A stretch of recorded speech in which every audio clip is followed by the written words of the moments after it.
before I do, I just want to let you know what the experience that I've had over this past 16 months with the Centers for Women's Ministries.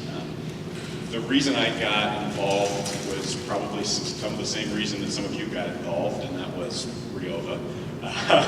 It's been a big part of my life and my family and my mom's life and our spiritual development. And her mentorship drew me to the Centers for Women's Ministries. I can't imagine why else I would have shown up to work with women like this in a warehouse in the middle of Bloomington. I just wouldn't have. And so our friendship started it, but then I quickly fell in love with a group of women who have decided to get very specific about the calling on their life and to get very intentional about loving women who need emotional and spiritual healing. And I got involved because I love Riova, but it was very, very short time before I fell in love with the Centers for Women's Ministries. So I come to you today as a marketing consultant. There's no question, that's what I do. I have a creative background. I'm also a preacher, a preaching background, and I do a lot of teaching, a lot of just all kinds of things. And I definitely come to you from that perspective today, and you'll see that in my heart and in my slides this morning. But the other part of me is now a volunteer for the Center for Women's Ministries. So and I'm not just a volunteer because they couldn't pay me enough. You know, that's not just the thing. I am really interested in the future of the Center for Women's Ministries. And I have a stake in it. I have a daughter who's 12 years old. I have a wife who struggles with the same kinds of things that some of you do that brought you here. And so this is really personal to me. And all of that said, this is really personal to me, and you need to know that. This is spiritual to me, and this is a calling on my life. But I am going to spend the next hour and a half with you, and it is not going to feel personal, okay? So I want to get that out of the way this morning, that I am about to take you through 2 weeks of material in an hour and a half. I mean, I really could do a podcast series on what we have to do and how we went through this and what we came to that got us to the website. There's a whole lot of ways to create a website. And many of you might know somebody who is building websites for people out of their mom's basement somewhere, and you can get one for $199. When you see what we're about to do today, you can see why that makes me sick at my stomach. Because it's a thing, and you can do it, and it's much like building a house. You can build a cheap house, right? Jesus talked about this. You can build a house on sand if you want to. You can build it quick, but when things happen and the storms come, it collapses. And what I want you to see today is that the new platform, I'm calling it a platform because it's more than a website, the new platform that we have developed for the Center for Women's Ministries will allow us to weather the storms. What's coming in the future, it will build a foundation for us, a strong foundation on rock, a nice home for us to continue working through as technologies come. And just like any home, when you move into it, that's kind of what we're doing today, we're moving into our new home, and you look around and you say, wow, this is amazing. And then you're in it a couple weeks and you go, what? The cold water and the hot water are backwards in the bathroom, right?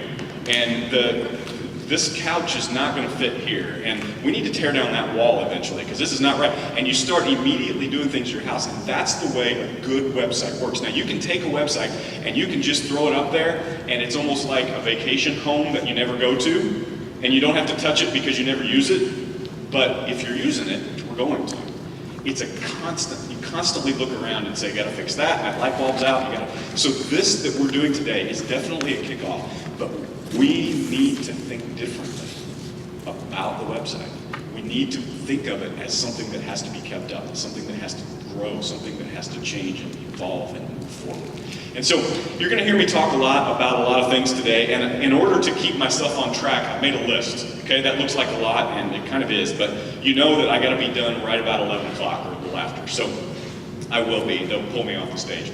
I want to talk to you about the power of story this morning. I want to talk to you about why story is so important. If you were at the leadership retreat recently, you've heard me talk a little bit about that already.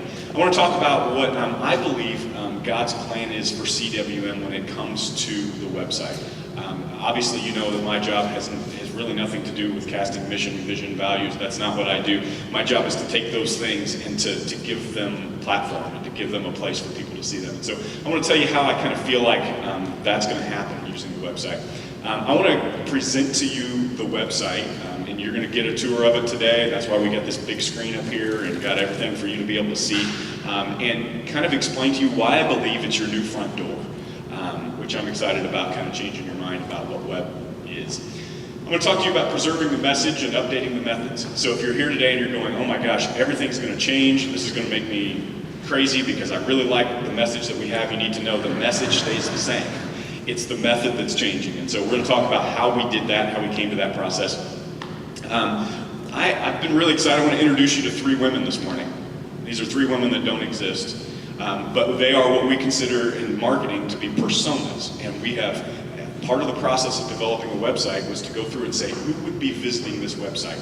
And I've given them names and characteristics and personalities, and all based on things that we have found that are true of the people that are coming to the website. So I'm going to introduce you to 3 women this morning and walk through the website like they would, so that you can see not just how pretty it is or how functional it is, but how useful it is for the people that will be visiting it. I want to talk through that journey, and then I want to show you how we need your help. This by no means today is a presentation where you won't ever think about the website again, or that you think, man, remember that guy that showed up and spoke at the warehouse? This is the beginning of a relationship. This is the beginning of me kind of volunteering to help manage this at a high level, but some of you helping as well. And so I'm going to tell you about how we can do that. I want to answer some frequently asked questions. Some questions that you may have but don't want to raise your hand, and then I want to just give you some time to ask your own questions in the room about where we're headed, about the website, and then I've got a parting word for you, and I think we're going to dedicate the website today to God, which is a really cool thing. I do this a lot throughout the country. I usually work with businesses. This is a 6-figure process. This is a $100,000 to $120,000 job often to get this done. Needless to say, we did not spend that. But at the end of it, I have never ever had it spiritually dedicated to God. So this will be a first for me today and a really cool opportunity. But I'm going to jump right in today with this slide. Rhea, I got to get a picture of your blue chair. That's not Rheova's blue chair. But if you know Rheova well and you know the story of the Center for Women's Ministries, you know that God had called her to something really early. And the story moved me. When I heard Rheova talk about the way God called her, it was moving to me. It was moving to me that she took a chance. It was moving to me where she was in her life, when she took that chance to start this thing and go out in faith. But the more I got to hear the story, the more I got to hear Rheova tell it. One day she just, in passing, I mean this wasn't even that long ago, in passing she just said, and so I sat in my blue chair, and I sat in this blue chair day after day after day, and then she paused and she said, in fact, I don't know where the centers would be without that blue chair. And I immediately wrote down, get the blue chair. I eventually she said, I don't know if I should recover it. I said, don't recover it! You know, that, because you have this in your life too. Icons, right, of stories. Things that you saved from your children's past. Same things that you saved from your marriage, from your wedding. Things that remind you of a story. That blue chair is really significant. And so what I've been doing is, I got to get a picture. We're going to get a picture of the blue chair, and it'll end up on the About page. Eventually it may end up in the offices and a couple of the offices as well. But what I love is the thought that this whole thing started not because somebody was smart. Rheova was really smart, but that's not why this started. It didn't start because she just had a great idea. Because there's lots of entrepreneurs that have great ideas. This started because of the blue chair. Because she was willing to listen. She was willing to consistently find time with God and then act. And so as we move forward, I never want to forget the blue chair. Not just Rheova's blue chair, but your blue chair. That place that you go to connect with God. So the website that we launch today, all the things that go out in front of our ministries to draw people to our centers, they are all still dependent on your time in the blue chair, like they always have been. And as we tell stories, I would love for you to leave from here today with the thought of how can I start to aggregate stories? We talked about this in the leadership retreat if you were there. How can I start to think about blue chairs? How can I hear a story and go, where's the picture there? What can I use there? Because this is what a website that is meaningful is made up of. It's made up of stories, and I'm going to tell you a little bit more about that as we go on. So part of what I've got to do, and this is why I love my job, part of what I get to do is collect stories. I'm a story wrangler. You know, picture me out there with a lasso just saying, there's one, you know. But the problem is if you're living the story, you often don't realize how important it is. Riova didn't think about the blue chair. She didn't think about that part of the story. And so I got to pull that out. I want you to start thinking about story. I want you to start thinking about the way God has reclaimed the stories of the women that are involved. Some of you are pictures, are stories, just like that. So part of what I'd love for you to leave here today with is this power of stories. Stories connect us, stories honor God, stories move us forward, and stories give us context on a bigger story, on the story that God's been telling. Now, as I think about the website, as I think about you all and what I've learned about CWM, this guy to me, anybody heard of Seth Godin? Seth Godin is a marketing professional, he's a guru, and he talks about tribes. And what I've learned about you all is that you are some sort of tribe here.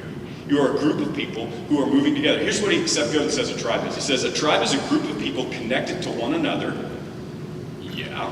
connected to a leader, and connected to an idea.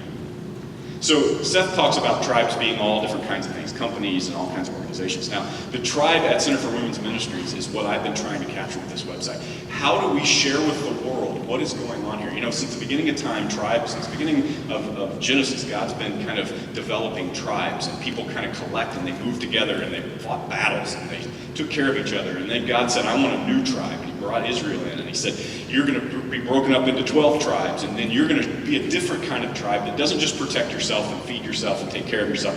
You're going to protect, feed, and take care of the world. And so now we're this extension here at Center for Women's Ministries of the tribe that God has continuing. And so those tribes are made up of stories and of change.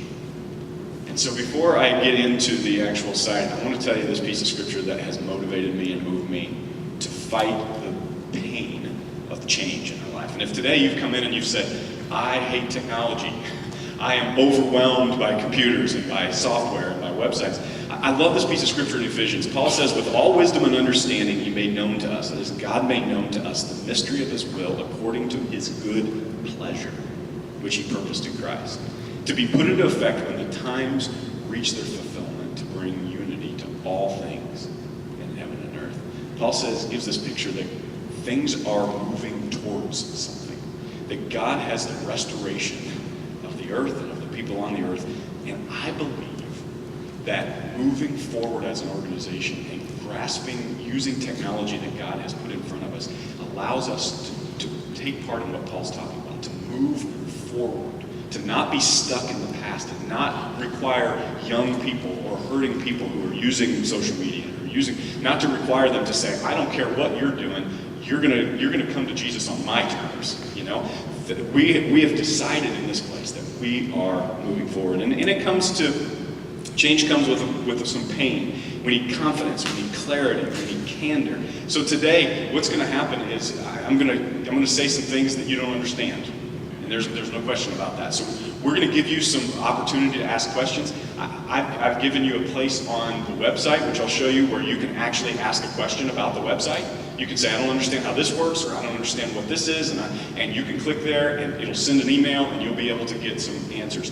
Please ask questions. Don't leave here just going, I don't know what we're doing. Find a way. Speak up. Speak up. Say things like, I don't understand what the role of technology plays in our big plan. I don't understand how this technology works, or I don't understand how my role interacts with those technologies. Ask those questions. One of the things you're going to see is the new logo. Many of you have already seen it. If you walked in here, it was great big up on the board, and you've seen it on these banners. Many of you are wearing it on your shirt this morning. I love it. That looks awesome. It's really good. And you'll notice that this logo, we spent a lot of time on this. We spent a lot of time thinking about it. I was looking at it last night to prepare for this talk, and I realized that Allison, who helped me to create this, Allison is a Christian friend of mine who's a graphics designer in town. She works for me as a contractor. I hired her to help me create this based on the old logo and the whole plan, and I brought her all this information. We spent almost 3 months working on this, and I looked last night at her last iteration. It was version 64 of the logo. So this was not just something we downloaded off the internet. This was not just something that we had a whim and decided to go with. This took us a lot of time, and you'll notice that there's a lot in it. You'll notice that there is a lot of intent in it, and I want to explain some of it to you as we go on. If you haven't heard this, would love for you to be able to access our style guide. If you've never heard of a style guide, what a style guide is, you know what a style guide is. Style guide allows us to be able to share with you, remind you what the logo means, what the colors are. If you were going to have this printed on a banner or on a t-shirt, it gives your printer all the information they need to make that happen, which is really cool. So if you don't have any idea what your printer is really asking you for when you want to have that banner printed, we've got a file, you just forward it to them, and they know how to deal with it, okay? And it is on the website right now. I'll show it to you in a little bit. You can download that. It will explain to you what the whole logo is. It will explain to your printer what the whole logo is, and it will make sure that we retain all of the meaning that we intend to in this. First thing you'll notice is that the letters CWM are huge. They're big, and part of the reason for that is in a world where URLs, that is the address of websites, are running out of addresses for websites. I don't know if you know that, but we've had websites so long now that we're running out of new unique IDs for websites, and so it's really hard to find one that's short and sweet and easy to remember. And the phrase International Center for Women's Ministries.com or .org or .net, it's just a lot. It's a lot for people to remember. It's a lot for people to type in. It's all that. So we carefully thought about what it meant to move to just the acronym CWM. We'd love for you to start to talk about it. I couldn't believe how quickly at the leadership retreat, that's the way people started using it. CWM this, CWM that. And at CWM, because it's an easy thing for people to remember. And so you're going to see that up there. On the logo you see on the banner, or on the one on the top on the screen, you'll notice that International is up at the top. That's the headquarters. That when we talk about CWM as an organization, that's the logo we use. It's the logo that headquarters uses. It's the logo that's on some of the shirts that you're seeing that just came out recently. And that's when we refer to the organization as a whole, right?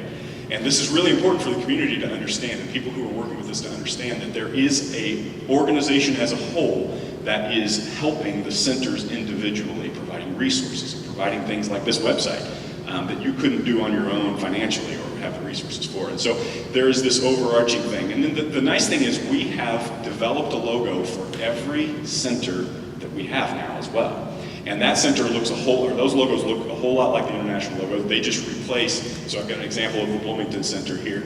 Up top, some of you have counties listed, some of you have actually listed names and have created names for your centers. And so we've got all of those done, and those are ready for you. They are being uploaded to the Resource Center on the website, so you will be able to download your individual logo as well as the center's logo right there. You can see how useful this is going to be, right?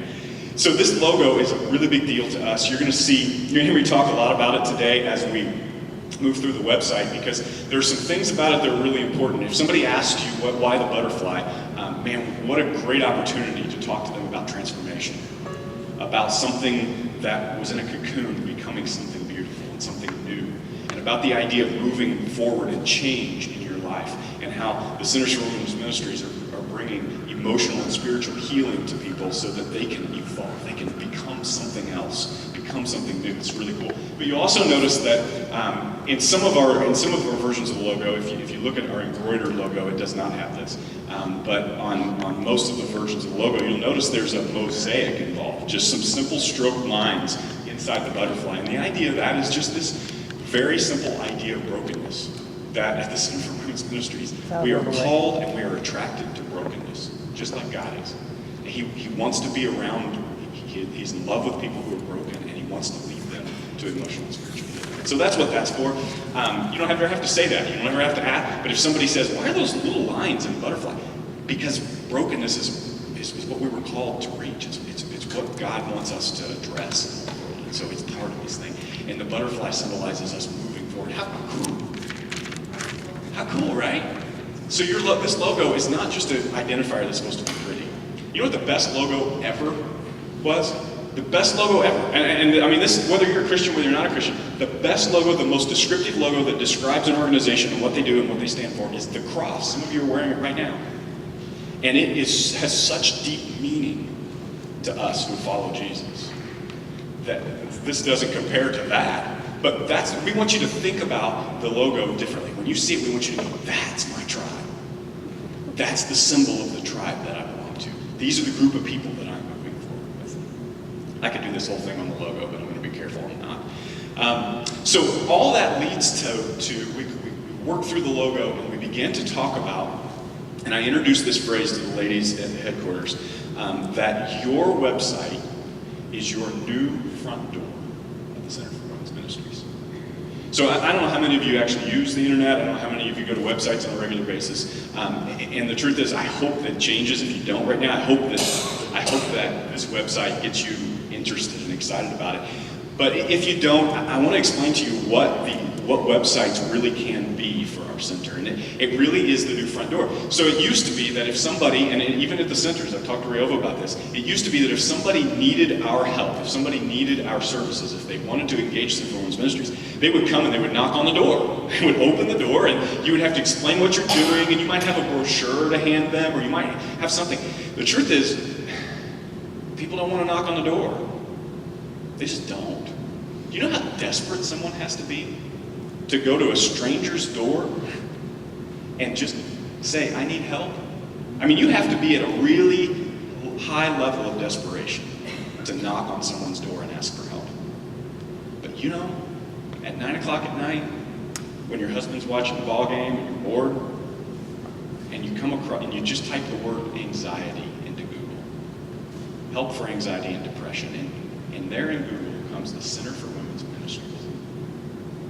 They click on that in Google in a search engine, and it takes them to the home page for the Center for Women's Ministries. And now they're at your new front door. And instead of needing a tour, instead of needing someone to say, and this is the bathroom, and this is this, and here's what we do about this, and for them to have to deal with the embarrassment of a stranger trying to help them through this stuff, they can tour themselves. They can get resources. They can get help that doesn't help them completely. We don't believe that reading an article just completely heals you, right? That's not what we're doing. But what we're doing is earning the right for them to say, these people know what they're talking about. They have my best interest at heart. They're smart. They care about me. They care about the world. They care about God. And now I will knock on their physical front door. Or now I will send them an email. Or now I will make a phone call. This is your new front door. This is why we've put the energy that we've put into this website. All of that said, I want you to hear this. And if you don't hear anything else I say, I need you to hear this. And man, Joanna's told me over and over, make sure you tell them this, okay? Because this is exactly how we feel. That you are still God's plan for the Center for Women's Ministries. Nothing is changing in that way. The website is not God's plan for the Center for Women's Ministries. It is human beings who have captured the heart of God for brokenness. It is women who've been there, done that, got the t-shirt, literally, and now want to give it and want to provide it to other women and walk with them along the journey. So nothing changes in our message. You are still the plan. But the website becomes the front door to get them to you. That makes sense? So we are going to preserve the message, and we're going to update the methods. I love this picture of Jewel. Have you seen that yet, Jewel? You're going to see it more because it's all over the website, too. I probably should have got your permission, but I'm telling you, it is such a good picture. And this picture to me represents, we shot this at the leadership retreat, and this picture represents to me just this moment of joy. You want a tribe of women who are going the same direction? Look at that. I can Photoshop it for the right amount of money, Joel. So the CWM influence is something that I've been after from the beginning. So I've got Allison creating the logo and going through 64 iterations of this thing and bringing it back in front of the Center for Women's Ministries and saying, Rayova, when God called you to this, does this still feel like who we are? Well, I don't like, and I mean, Rayova was clear a couple times. I don't like that. That butterfly doesn't look like the butterfly that I want. That logo, we went away from the butterfly, and no, we came back, you know? And so we went through all that. But the same thing happened with our influence. I just trying to figure out what draws people to the centers. What is it that draws us? And so The first thing that we had to do, you probably can't read all of that. All this is available on the website as well, so you can look at all this stuff. This is part of the process, is developing I'm going to go through individually each of these in a minute, so I'm just going to give you the overview right now. But it's developing what is referred to in marketing as the universe for the Center for Women's Ministries. That is just all the people that are involved, all the people that are under the influence or that you have influence over at the Center for Women's Ministries. And so we broke them down into 3 categories, and the ladies at the headquarters can tell you, this wasn't an hour-long conversation. This was weeks of meetings to say, okay, do we have everybody listed, and how do we categorize them? And then I go back with my team, and we whiteboard, and we figure out who are the people that we're talking to, because we need to know specifically so we can speak to them specifically on the website with our messaging. And so we came up with 3 tiers of people that we're talking to. The first tier, the top tier, is our staff and volunteers. That includes you. That includes the headquarters staff, but also the volunteers that are serving. And that includes our area coordinators, our headquarters, all of those, including board members, center directors, anybody who is giving their time.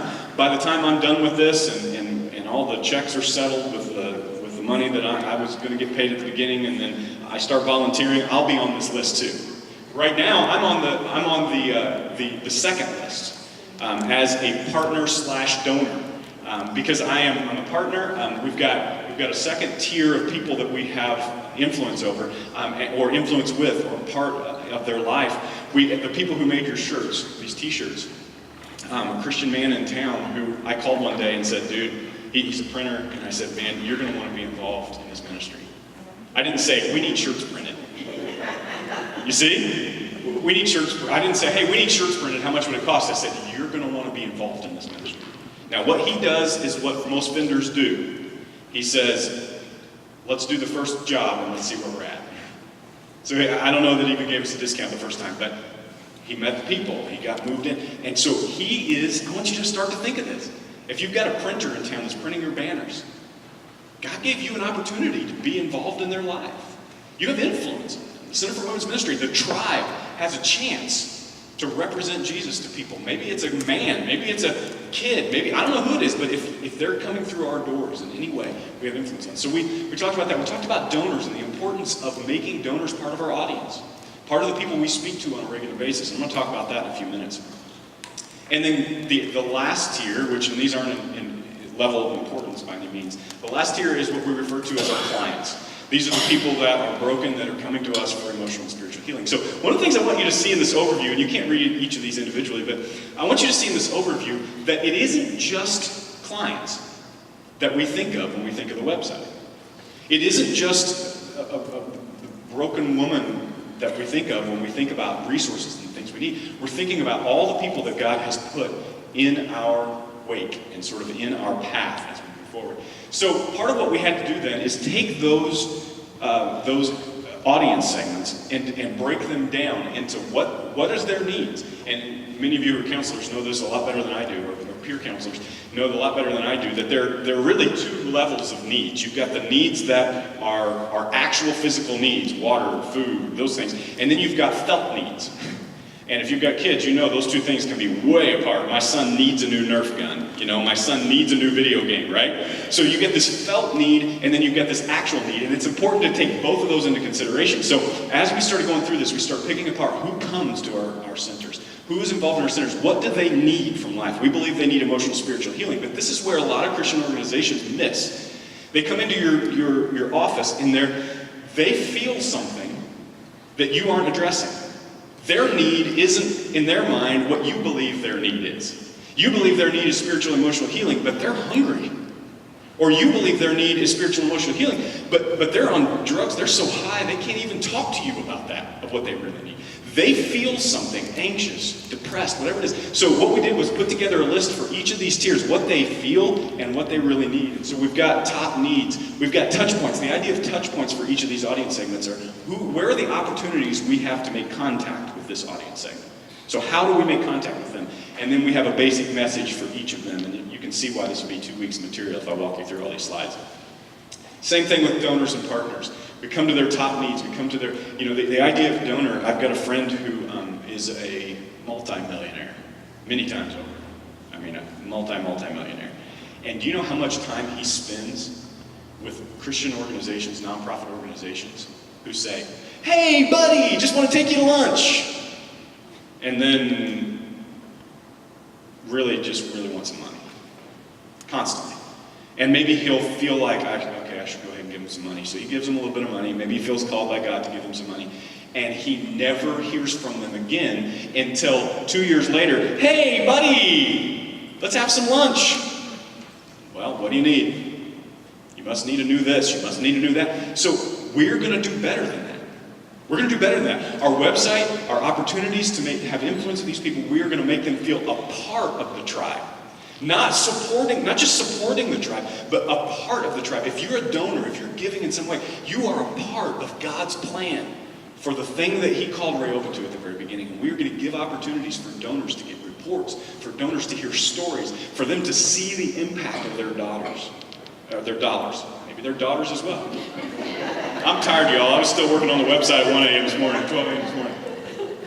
So, and then obviously, the idea of our clients, their felt needs, their actual needs, their touch points, how we make contact with them, and the basic messaging. Do you know how much time I spend doing this for businesses? I love doing it for businesses. But when I started doing it for the Center for Women's Ministries, it was like a whole different weight was put on this. Because the end goal here is so much different than when I'm working for a company. What we're doing has so much impact, and there's so much at stake. And so we shouldn't just throw a website up.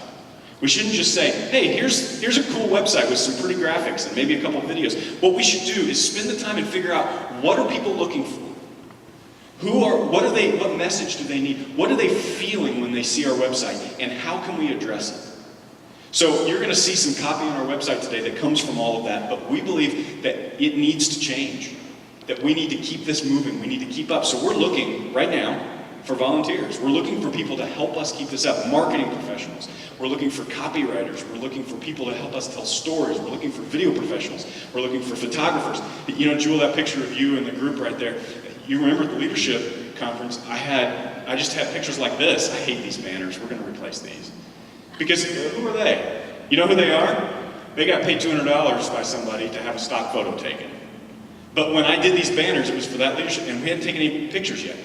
When Natalie came and she took pictures of everybody, wait till you see the website. I mean, it's us. It's our tribe all of a sudden. And we need somebody to keep that updated and keep moving. And so that's why it's so important.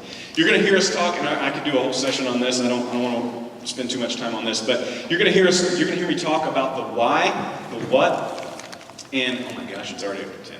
The what, the how, and the why of the Center for Women's Ministries. Or the why, I would rather say it this way. The why, the how, and the what. So the idea is this, that when most organizations talk about what they do, they immediately start with the what. They immediately want to tell you, we have Bible studies, we do peer counseling. We list off all the things that are our what of the organization. All those things are really important. But people who are on the outside don't understand what you're talking about. And Bible studies, why not just do it at church? Why do you need to do a Bible study? They immediately begin to go, it's not that big a deal. And you might feel that you're losing them as your interest wanes a little bit. And so the next thing you do is say, but we do them better. Our how. We go into, our things are great, and our people are great, and we have a great plan, and our thing is this. And so you get into this desperate thing, like you're almost, trying to sell them on something because you told them the what first and they're bored, and now you got to tell them the how. We do it really well. You've seen this with products all the time. We're going to sell you a new computer, and it does this and this and this, and you go, oh, that's boring. And then they say, but we're better than everybody else. And you go, that just turns me off, right? So this is the problem with how we talk about what we do. I want you guys to start thinking about the why first. When someone says to you, what is CWM? The answer is not, we are peer counseling training. And we are Bible studies. That's not the immediate answer. The answer is, we feel called by God to lead people to emotional and spiritual healing. We have brokenness addiction. We love to find people who are broken because we know that we have dealt with it in our lives and we can help lead them to spiritual and emotional healing. Now I'm interested. Whether I'm a Christian or not, that's something that not everybody does. That's something that is different. Your why is compelling. And then you say, well, how do you do that? I'll tell you how we do it. We're all volunteers. Wait a minute, now what? You got all these centers, you got all these people doing all this stuff, you got resources being developed, you got all this stuff going on, and nobody getting paid? Why would you do that? Because we fell in love with what God loves. Seeing redemption. All right, so what do? Oh, we do peer counseling, we do Bible studies. We do whatever it takes to make our why happen. You see the difference? So when somebody asks you, will you start this? Would you help us start to talk about CWN in terms of our why first? We're going to do it on the website. You're going to see it in a few minutes. That was part of our messaging, our why here. We are called by God to provide a path to emotional and spiritual healing for those whose lives are broken. Say that however it feels to you. It used to be that you would use a mission statement. In the 90s, people were making mission statements and they were plastering them on their websites, and they were kind of wordy and they just sounded good. The best thing about a why or a mission statement is that you would internalize it. Find a different way to say it, if that's what you want. It just needs to feel like this, that we are attracted to brokenness because God is attracted to brokenness. And maybe in your life you have a specific thing. There's a story on our website, the headquarters I haven't even seen because I finished editing at midnight last night. Pamela, where's Pamela? There she is. Whew, man, editing you at midnight, and I was like, oh my gosh, I was so emotional. She walks in the door today, and I'm like, Pamela, she's like, what? What's she? Well, I was editing you at midnight, but her story is the Center for Women's Ministry story. It's, I was broken, I figured out how to love here, and now I want other people to figure it out, so I volunteered. What else do you need? Don't say something pretty if you can say that. Just say that however you need to. That's our why. That's why I serve. That's why I volunteer. So you're going to see that on the website. Our how, with the help of donors and trained volunteers. That's our how. We do this as a volunteer. That spurs more questions, especially if you're not a Christian. Why would you give to this thing? Well, because you should see what it's like to be involved when somebody moves from brokenness to healing. If you just get to witness that, like firsthand, you'll volunteer the rest of your life. You should try, just once, just try. We provide safe, confidential places all over the U.S. and abroad, spiritual guidance and a path to emotional healing for women who are hurting. See, it's marketing speak. That's boring to say it like that. It's on the website because we're going to have something on the website. But would you take this home? Would you think about this, internalize it, make notes for yourself of how you can talk about not just the why, but now how we do it here. And maybe for you, it's that whole idea of, you won't believe this. We're all volunteers. There's like 3 staff members for the whole country. Everyone else is volunteering, giving their time, and that spurs a lot of questions. And then our what, and your what is different depending on your center, potentially. Peer counseling, support groups, Bible studies, prayer training, support, community programs, more. If you start with this list, all you are is just another place in town where you can go to a Bible study, right? But if you start with the why, this becomes the list of tools that you use to accomplish something. Man, it's Saturday morning early, and that still fires me up. Just to be able to think in an organized way about who we are and what we're doing. Now, maybe you came today and you were expecting to see a website as soon as I got in here. I didn't want to show you the website because I wanted you to see, and I'm going to show it to you, but I wanted you to see what's behind this, the intent that goes behind this, because that's how important we believe it is. I'm going to fast forward through some of this stuff. I knew I was going to have to. As we go through, you can see the importance of becoming collectors of stories. So you see, I've listed the 3 audience segments that we've identified here. This was a long, drawn-out process to identify these, and they came to 3 simple words. And I would love for you, I don't know if you use Evernote, I don't know if you use a notebook, I don't know if you use a journal, I don't know what it is, but find something in your life you can use to start to write down stories, client stories, volunteer stories, and donor stories. And we're going to just get this website full of stories that point back to the story, right? Redemption that God has been doing in this world. We want you to become story collectors. That leads us finally to the website. You said, finally. This is the hub for our help and our messaging. And before I show it, I want to remind you one more time. You are God's plan. The website leads people to humans. The website does not replace anything or anyone in this organization. You are God's plan.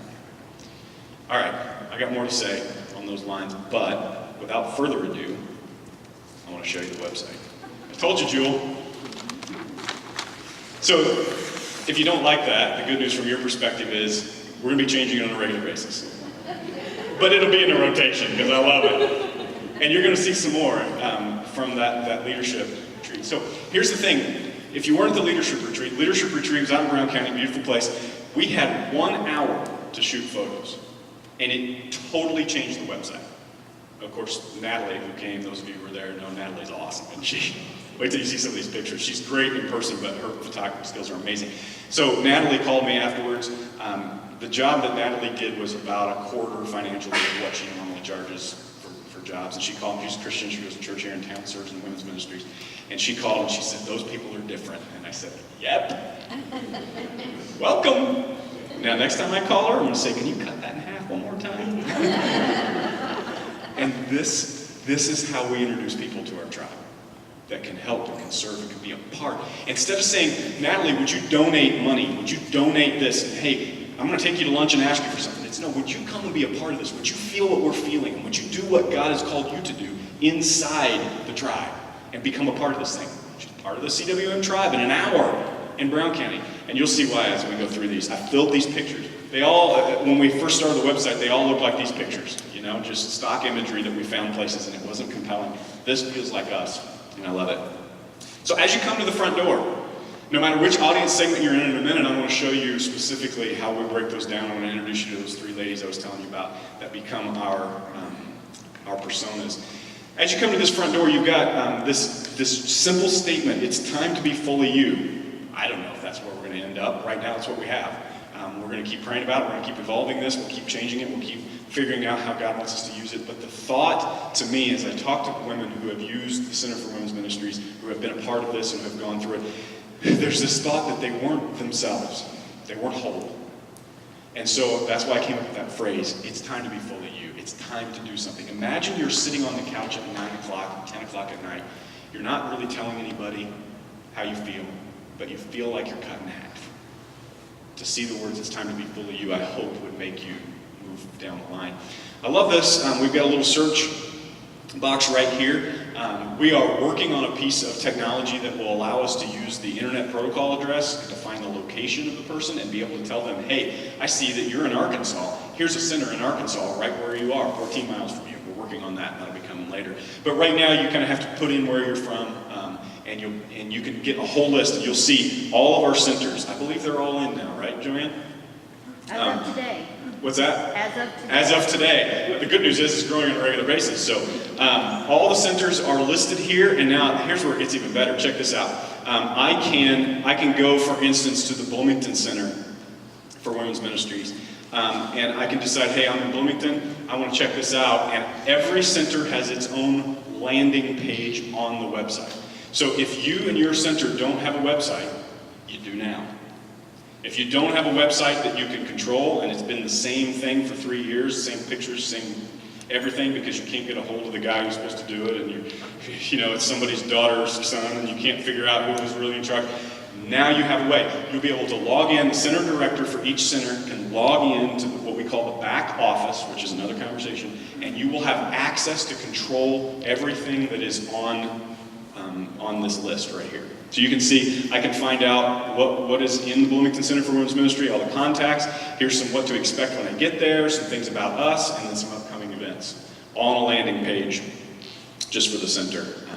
So this is a visitor who is not signed into the site, just someone who is taking a look at this. I can learn more. As I move down, you're going to see that phrase, we are helping women find emotional and spiritual healing. We've been where you are. Most people read 7% of the copy on a website. Did you know that? All the work and effort you put into your website or your copy, 7% is the average that people read on your website. So we don't put a lot, because if they're going to read 7%, we want to reduce the total number of stuff they have to go through, you know? So we put some things pretty big. Look, there's a picture of it. There's a video right there. And you can't hear it, but you should go out and check it out later. This is a story right up front where Pamela tells her story, and you get to a point where you can immediately see the impact of the centers and sort of. We've got a ton more video. We shot a whole bunch of interviews. We'll keep those moving as we go, as we keep moving through content. And then you scroll right down and you end up with, you see this sentence right down here, our why, our how, and our what. See, I told you we were going to use that. Immediately you begin to see, and what do we start with? We start with our why. People want to read 7% of this, so it's not long, it's not drawn out. You can look at it on a mobile phone too. It's very simple to see. Our why, our how, and our what. And you can see, here are some of the whats. Some of the things we do. We do peer counseling, we do training, we do resources. I'm not listing everything there because people just want to see a few things. And so this is part of the homepage. You can begin to see who we are. We're a safe place. We're volunteer-driven and we're donor-funded. Again, we're speaking to all three. See this? We're speaking to all three of our audience segments here. We're speaking on the left to people who are clients. We're speaking in the middle to volunteers, and we're speaking on the right to donors. These are the three audiences that we're speaking to, and that's why. So if you read those things and you say, I want to volunteer, you can go right here and hear more about volunteering, donate, or if you're interested in opening a center, we've even got a page to talk about that, which I'll walk you through in a minute. We have a sentence about what CWM is not. It's not a church, which people do get confused about. It's not affiliated with a church, which people do get confused about. And we're not professional therapists, which is a really important thing to make people aware of. I learned that early on as I was working with people. Then I love this, a map of, right now we don't have highlighted everywhere we are. That's something we can do pretty easily. But right now there are 26 CWMs in the U.S. and 6 international centers. And you can find out more. That takes you to open a center, and then you can search again for one that's near you. We got a contact, you've got a Facebook link and a YouTube link right there. Those are the two things we're concentrating on when it comes to social media right now, Facebook and YouTube. Partially because Twitter and Instagram take a lot of maintenance, and some of us don't even know what that is, and that's okay. So that's where we're at right now. We move in from there into probably what I've been most excited about for a whole lot of reasons, and that is what is Help and Resources. Help and Resources page gives opportunities for people to search for resources. This is going to be awesome for everyone, and it's only going to get better. Right now we don't have a ton in there, to be honest.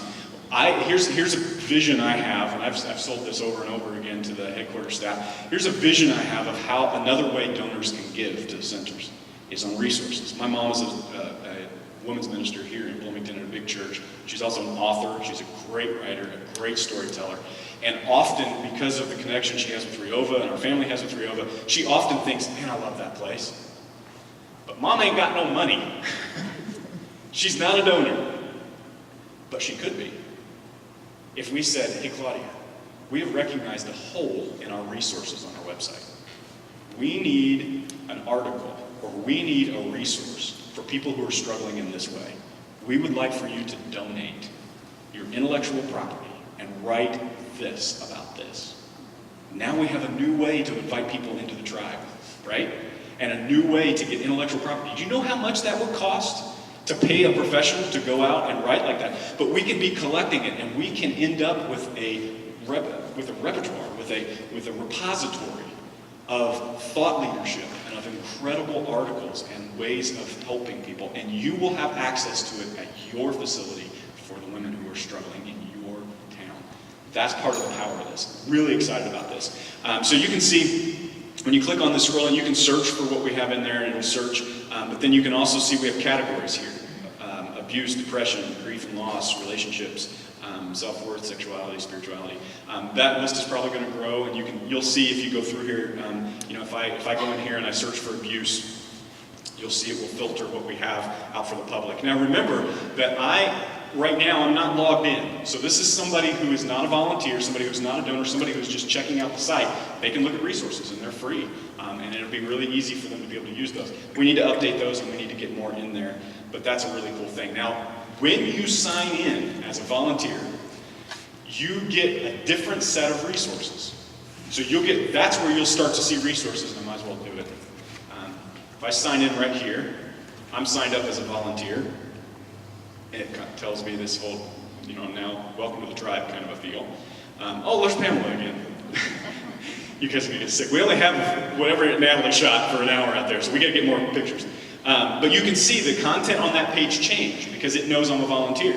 So I don't need information about how to volunteer at the center because I'm already doing it. So now this is just really good things for me to be able to get to, for me to see this is a video link if you've got a video call with headquarters.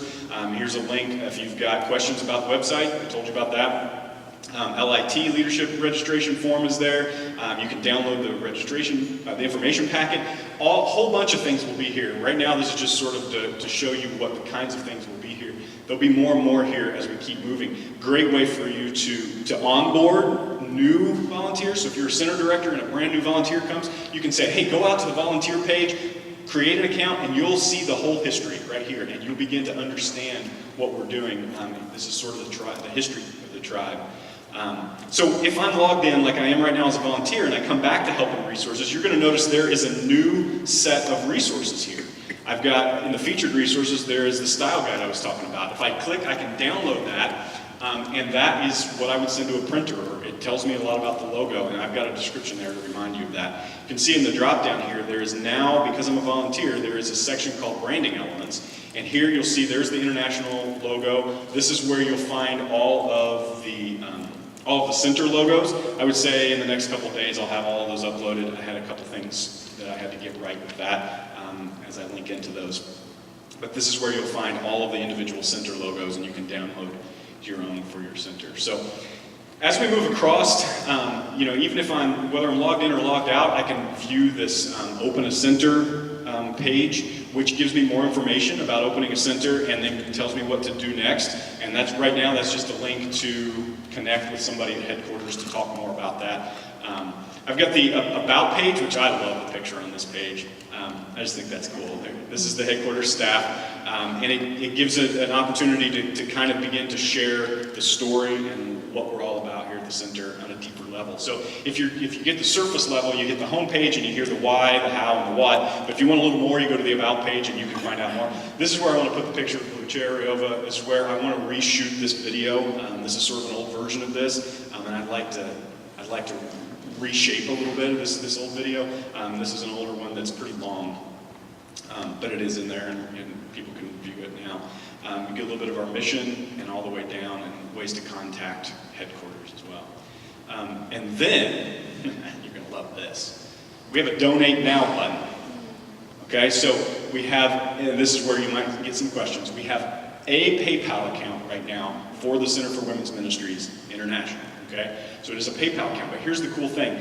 Each center, so when somebody goes in to donate, they can choose a center to donate to. So if they're in your town and they want to give online, they don't have to write you a check. You can just go to the website, cwmhope.org. You can go to that website and you can give right there. And it will ask them, is this going to a specific center or is this going to headquarters? And if they choose your center, our office at headquarters will get a note to say somebody just gave to the Bloomington Center, and the headquarters of the one will cut a check to your center. So that's the way we're going to do that flow now. Eventually, we'll have a separate PayPal account. This may be down the road. Eventually, we'll have a separate PayPal account for each of the centers, so it won't be any paperwork and it won't be any check writing at the headquarters level. It'll go directly to your account at the center, but we're probably a ways from that, just from logistics standpoint. So you can see how that's going to allow donors to get a lot easier way to give, right? Those of you who are out presenting in churches and talking about the center, you won't believe how often this happens. I've got a friend of mine in Alabama that when they're a nonprofit organization, and when they go into churches to speak, he said he can't believe how this happens. He goes into churches to speak, and he might get $200 or $300 as sort of a love offering when he leaves. And then he goes back to his house, and he starts seeing it come in. People get home, they talk to their husband, they talk to their wife, they start feeling a calling from God, and they give before they go to bed online. And then he said, I end up getting 6-7 times what I got at the church, because people get home and they hear it again, and they realize what was said, and they get called, and then what do? How do they get in contact with you? They have to find you, and then they have to, and by that time, maybe the feeling's gone, So this gives a chance for you to be able to take donations in a new way. And they can register as a donor, which this is where we begin to serve them really well. Right now, we're developing what it would look like for them to be able to get reports at a different level, to say, here are the kind of people we're serving, and here's how many people we've impacted this year. Now, that means we've got to keep records, and we've got to start getting that right. But we want them to be able to go here and feel a part of the tribe because of their contribution. Love this page. Excited about this. I love this picture too. Joanne wasn't crazy about this picture, but I love it. I think it's fantastic. It's probably going to get changed to shoot online. but I love it. I think it's really fun. And this is the blog page. So if you're familiar with a blog, it's just small articles, just little articles that are written periodically that we get out. Now here's the great thing about a blog. There's a lot of great things about it. It puts a lot of content out there. Each one of these blogs, if I clicked into this one called The Why, each one of these blogs can be shared individually on social media. So if we want to make a social media post and say, something about something going on in the world right now, maybe it's what happened, with school shootings, and we want to say something about depression or something about bullying or something on social media, we can link to a blog article about it. And now when they click on that blog article, guess where they are? They're on your website. They were on Facebook, and now you're on your website. Because that's the way we use these blog articles. That's the way we begin to use social media. If you're not using social media today, don't worry. It's okay. Take a deep breath. You don't have to. But when it comes time, that's why we use it. It's to draw people back to our front door. So you read this article about whatever we just put out, and now you're right where we can help you see what's next for you. So that's a quick overview of what the website looks like.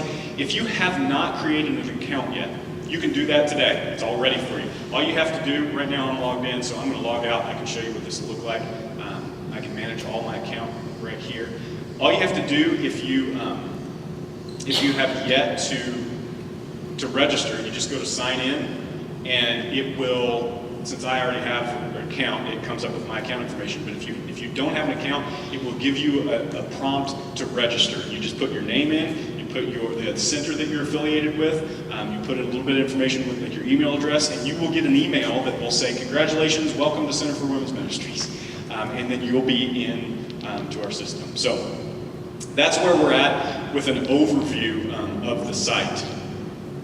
I don't have a ton of time, but I wanted you to think about these three women. I'm not going to have time to go through them individually. But as you think about what you just saw, picture a woman named Grace. Volunteer, someone who maybe has just got a little bit of help from the center at some point and now has felt like part of the tribe and wants to volunteer. Mother of three, pastor's wife, full-time HR director in life, too busy in her life. And this is a great picture of the volunteer that's coming. Maybe the volunteer that's already in your center. Somebody who's already really busy, has too many things, secretly struggling with depression. She doesn't want to talk about it because she's peer counseling on Mondays, and Monday night she is so depressed that she's embarrassed. And she's dealing with these things on a regular basis, and she spends the last hour of her day searching the internet and social media. And she uses the Center for Women's Ministries site just like a client would. She's searching resources because she doesn't have to tell anybody in that moment how she's feeling. And then we begin to get to a place where she realizes that she can be safe and she can be open and she can be, so the site becomes something for her. Website, social media, blogs, all those things are touch points for her. Sharon's a donor. She's a mother of one, grandmother of three. She's divorced. She owns a restaurant. She works 70 hours a week, goes to church but isn't connected. You know who Sharon is? Sharon is the guy I was telling you about at the beginning who's a multimillionaire who gets nothing but requests from organizations and then never hears from them again. Writes them a check and they say, "Thank you very much," and they're gone. They deserve better. They deserve to be a part of the tribe. Sharon can go in and she can see that the centers are growing. She can see stories, one story after another. She can watch videos of the impact that's coming from what she's doing. I love the thought that she feels as though she's a part of something that matters instead of just having money and a check on it. Sharon's a client. Sharon's in her third category. She's a mother of three, grandmother of one. She's divorced, unemployed. She goes to church but doesn't feel connected. This is probably a perfect target audience for a client. You know how many women in Wilmington right now will be getting up tomorrow morning and going to church, and they are lonely and they are broken, and all the way to church they will be putting their Sunday smile on. You know what that is? You do it too sometimes. "Hey, how you doing?" "Actually, my life is broken. I'm a mess. I'm depressed." And the next thing you say is, "I'm great." Right? That's Sharon. And she is sitting somewhere needing a front door to life change. And friends, here's the truth. She is not physically going to knock on our front door anytime soon. We have to earn that from her. We have to prove by our stories that we're out for good. We have to prove that this is a safe place by the stories that she sees on our website, by the way we talk, by the things that we write in our blogs, by the way that we keep up to date. And Sharon decides she is going to engage with the Center for Women's Ministries, and you've never even met her. All you saw was that maybe she signed up on the site, and it came through that she is a client who said that she was in your town and she's associated with your center. Now, here's the cool thing. If Sharon decides at 9 o'clock, 10 o'clock, hey, I've looked at this website so much, these people feel like my people. And she decides, I am going to become a member of this site. That's a big moment for her, by the way. I mean, she's putting her name and email address into someone else's site. She does it, she hits enter, and if it is Jewel's hometown, Jewel's center, then Jewel gets an email and says, meet Sharon.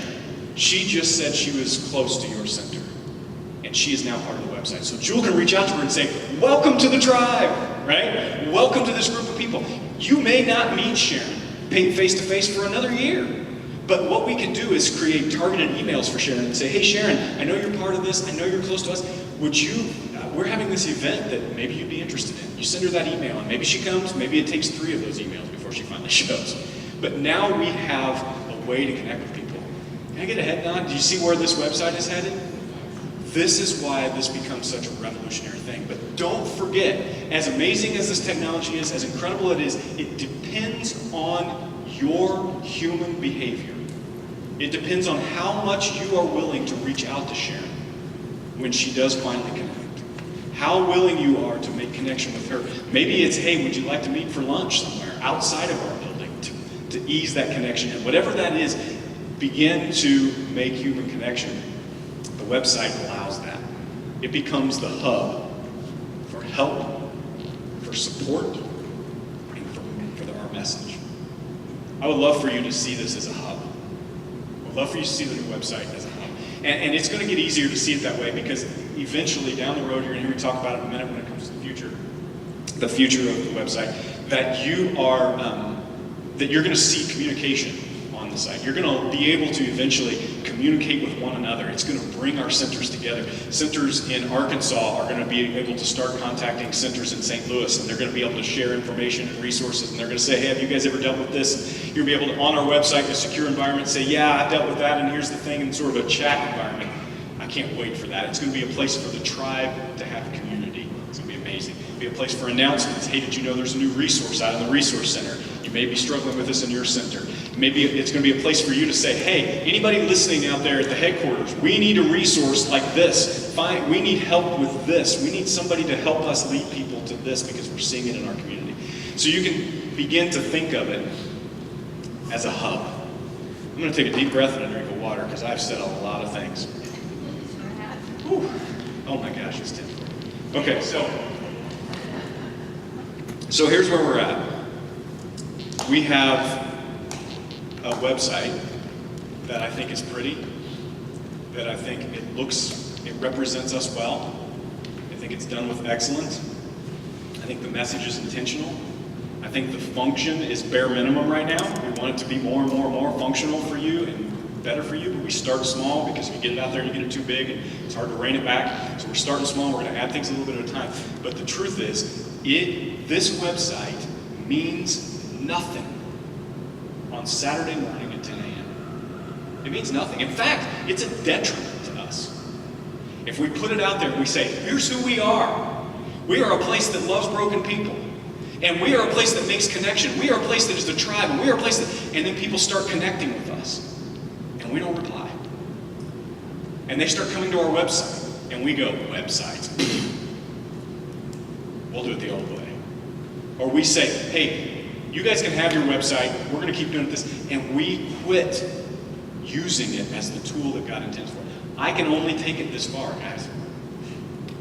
It's up to you now to learn it, to use it, to make it better, to give me ideas, to tell the headquarters what we should, that there's a new resource that we need to help move us. We need your help, and here's how you can help. When it comes to this entire brand, you can help us with the logo, okay? And man, just please be patient with us with all of delivering it and that. This is a whole infrastructure change at the centers, right? Moving to digital with all this. But when it comes to this logo, I'm hoping that you fall in love with this thing. I'm hoping that you love it and that you guard it, right? Is it Sarah? Sarah is a marketing professional, and we've connected on this. There is this sense that we put all this work into a design like a logo like this, and then people are like, I'll take it, and I'll stretch it out, and I'll drop it in somewhere it doesn't belong. Well, that doesn't look right. And just send it off. It breaks my heart. It breaks my heart because we put so much time, so much energy, so much effort in this. So would you help us guard this logo? And the way you do that is on the website. You're going to see it, and I've showed you once, I'll show you again. When you log in as a volunteer, after you are into the system, there is a place in Help and Resources right here where you can see the CMS or CWM style guide. And you can download it, but this is our brand identity guidelines. This is what allows you to understand our logo. It's 18 pages. This is 18 pages telling you about our logo. That's how much we care about this. All right, and it'll tell you just how to use it. It'll tell you, if you go scroll down through here, you can see, you've seen these before, Sarah. You can see when to use it in black and white, when to use it in gray. You can see what not to do. See how it stretches out. See how you end up sending it sideways. See all kinds of information here. And I don't want to scare you. You're not going to mess anything up. But if you have a question, send me an email. Right now, I am the volunteer creative director for CWM. I don't know how long that's going to be because I got so many things going on in my life. But until God raises up somebody else who can be better than me at it, I'm going to help you with this. I'm going to work on you with this. So if you come back and you say, hey, we decided we're going to put our logo on the side of a semi-truck. How should we do it? I'm your man, okay? I'll help you figure out, first of all, why in the world you'd put it on the side of a semi-truck, and then how it would look good, and what files your printer needs, and all of that, okay? Does that make sense? So we are doing everything we can do to provide you what you need to help us with this, to make sure that we guard this logo. When you use it, be intentional. Don't just slap it on there because it's a logo and it's pretty and be intentional. Why am I using this logo? What do I mean by this? Should it be the international logo or should it be my center's logo? Which one should I use and why? Be simple. Shouldn't be great big with a whole bunch of stuff around it. Just be simple and be consistent. Do it the same way every time. That'll help, okay? So you can help us in that way. You can help us in this way with messaging. Be clear. Man, if you guys could do this and then help your volunteers at your center, if you could go through the why, the how, and the what on the website, just those 3 sentences, put it in your own words, add stories to it, and begin to talk to the volunteers in your centers about when somebody says, hey, I see that CWM sticker on the back of your car. By the way, don't we have a bunch of those? Yeah, John's going to make those available. We have CWM stickers on the back of your car. You know how when you're sitting at a stoplight and you see, my daughter is a grad student or whatever. We have CWM, CWMHope.org stickers with the big logo on it, free for you. Just take them today. Put them on the back of your car. So people in your town are going to start to see them. And when they see them, we want them to have this consistent message of who we are, why we're here, what we're doing. Be clear, be consistent, and look at that last one. Be a storyteller.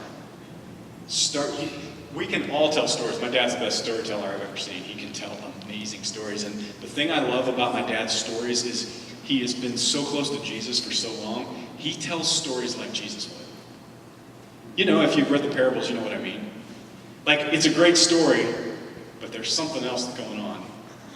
Jesus never just tells a story. It's always a story about something bigger than this story. My dad is so good about this, and he'll tell a story about a camping trip that was awful. All the awful things that could happen, and he exaggerates all the awful parts, it feels like. And I was there, and I've heard him tell the story 30 times, and I'm still on the edge of my seat as he talks about how the rain fills the tent, and then we just couldn't take it anymore. So we all got in the car, went to a hotel, and we threw the tent in the back, half set up, and halfway down the road, the tent popped open, and, it hit John in the back of the head, and we all, and I'm laughing, and I was there, right? At the time, it wasn't funny, right? But here's the thing about stories.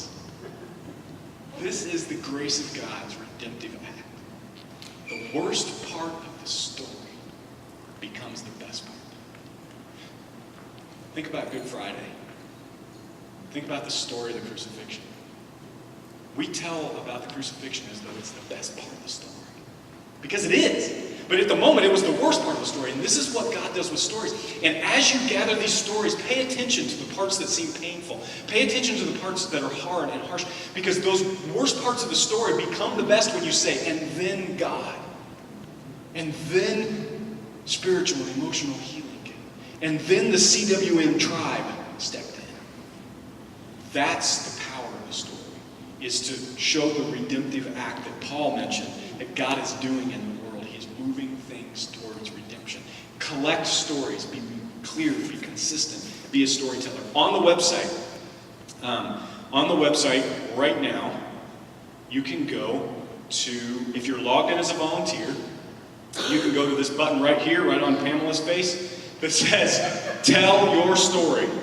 And it will immediately give you an email and a place to tell your story. Do it on your way home if you want. Do it while you're here. Find a place to tell. Maybe this is your specific story. Maybe this is why I'm working here, why I'm involved. I would love to walk away from this place today with 40-some stories.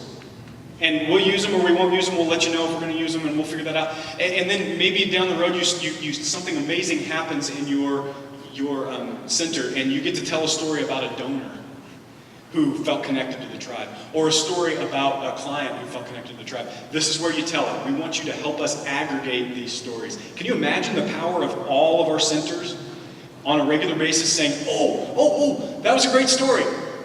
Headquarters needs to know about that. We need to all leverage that as a website. This is where you're going to do that. Make sense? So be storytellers. You can help us in that way. The website itself is cwmhope.org. Now, the old website is still out at International Center for Women's Ministry.org. It's still there, and it'll be there for a little bit, but eventually what we'll do is when you go to the old URL, the old International Center for Women's Ministries.org, that's why we changed it on. You take that, and it will, if you go to that website, it'll eventually forward you out to cwmhope.org. We're going to leave it up for just a little longer, but it'll move there eventually. And eventually the headquarters staff will all have email addresses at cwmhope.org as well. So we're kind of taking those steps slowly. But if you would go out there, if you would send your staff or your volunteers out there, if you would keep people out there, we want traffic.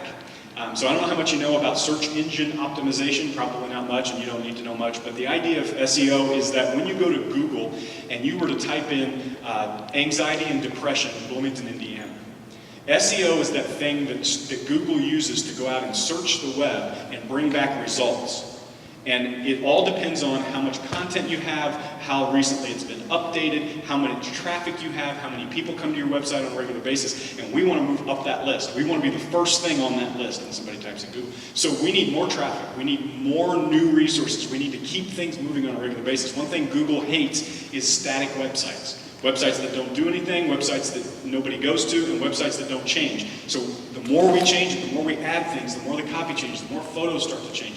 The more people start coming out there, the more Google says, this is an important thing. I'm going to move it up to the top of the research results. Does that make sense? That's web SEO in 35 seconds. That's basically the overview of it. But we need your help getting traffic to our site. We need your help being a cheerleader. One of my favorite quotes in history, and partially because it's something that speaks right to my life as an artist. As an artist, I tend to look at things and go, ugh, you know? Sarah, you know? You look at something and go, ugh. Right? I'm working really hard at not doing that. You know? Because my initial, what it means is, oh, I can do better than that. It's like this sense of like arrogance in your immediate reaction, right? But it's also this sense of pessimism that doesn't come from God. It just doesn't. And it's one of my favorite quotes in history. And if you were at the leadership event, you remember me saying this probably, that Eleanor Roosevelt might have said it, they say Confucius might have said it, who knows who actually said it, but the quote is this, that it's better to light a candle than to curse the darkness. It's better for the world, but it's also better for you. Better to light a candle than to curse the darkness. Better to say, I have an idea of how the website could be better, than to say, it's loading so slow, I don't even know what to do. See what I mean? We need your help. We don't just need everybody to be happy about it all the time. What we need is lighting a candle and not cursing the darkness, or cursing the website for that matter. So, cheerleading.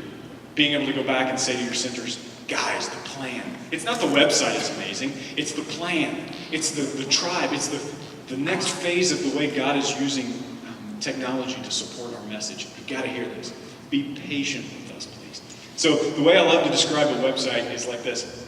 When you move into a new house, you move into a brand new house, and you're in, and you think, wow, this place is beautiful, and people bring you housewarming gifts, and for about a week, you think this is a palace. And then all of a sudden, you go up to the upstairs bathroom, and you say the cold and the hot water are reversed, and all the problems start happening in the house, and you start making changes. And then, I've been a homeowner 3 times, and I'm a homeowner now. I come on a Saturday morning, and I'm like, all the things that need to be done around here, right?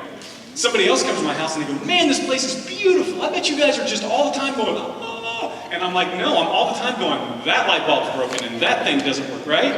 The same thing happens with a good website. It really does. You build it and then you work on it. And you constantly refine it. We need your patience. We need your help. We need your input. We need your cheerleadership. We need your patience.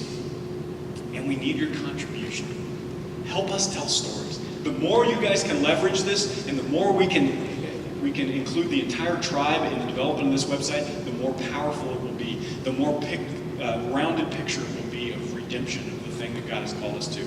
And then, stay tuned. Keep watching your emails, keep watching the website, come back on a daily basis. We'd love to have you in there. Every morning, just go back and see if there's something new. Every morning, go ahead and check it out, see what's around, see what resources are in. Help us drive traffic. If you go in every day, that'll be a help. And keep us, stay tuned, because we've got some plans as we keep moving down the road. Still to come, we have more resources. I mentioned the communication. I mentioned the idea of sort of a way for you to communicate as a tribe inside the app. That's a big undertaking. And then we've got an idea that down the road, we would create a Center for Women's Ministries app that you would download in the App Store and be able to use on a more regular basis. We're ways from that. We've got lots of opportunity for you to be able to do video conferencing, I think, in the future. One of the things that I introduced to Joanne this year, and I think she's in love with it, is the idea of Zoom.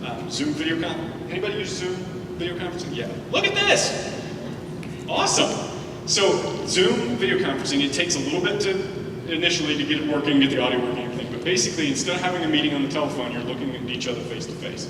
And I can't explain the difference. I use it every day at work, and I'm to the point now where my wife calls and I'm on the road and I'm talking to her, I'm like, I want to see her. And so we put Zoom on our cell phones, and she won't let me use it in the car while I'm driving. But if I'm somewhere, I can't tell you how often I'll be in a restaurant or I'll be out at Walmart and I can't remember what she wanted me to order. Do you want these tomatoes or these tomatoes? And I just show her, I'm dependent on video now, And we want to bring face to face. I can't think of anything, that's not true. I think it would delight God in so many ways to know that a woman in Arkansas and a woman in St. Louis are face to face this morning talking about brokenness. They don't have to get on a plane. They don't have to end up in Wilmington. They don't have to travel. But they can be face to face, human to human, doing ministry for broken people. I think it's cool. So those are the kinds of things that we're going to be moving towards. Now, I want to kind of address some frequently asked questions. I got 4 minutes. I want to address some frequently asked questions, some things I've heard, and then I just want to take some questions from the room, and I'm hoping that you have some. The first one is this: what do I do if I have questions about the site? You saw the link on the volunteer page once you're logged in. You can send a message right there. You can send an email right there. Now Cheryl will get that, and it will come to the headquarters inbox, and then she'll push it to me. If she can't answer the question, she'll push it to me, and I'll answer those questions from here on out. Again, be patient. I have a full-time job and a full-time life, and I'm volunteering at this point. So it'll take me it may take me 24 hours to get back to you, but I want your questions. Truthfully, some of them may be able to answer, and some of them I may go, that's a problem.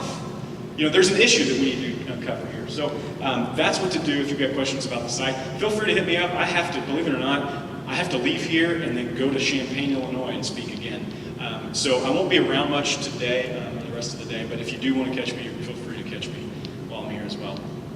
Where can I tell my story? You saw that little button right on the volunteer page where you can tell your story right there. Please aggregate those. That's a great way to keep those going. How do online donations work? I'm hearing a lot about that right now. We're getting a lot of questions of what's going to happen with online donations. And I think I made that clear, but the idea is people will donate. They'll get a choice to donate to your center from the website. And if they choose to do that, it will go to the main PayPal account.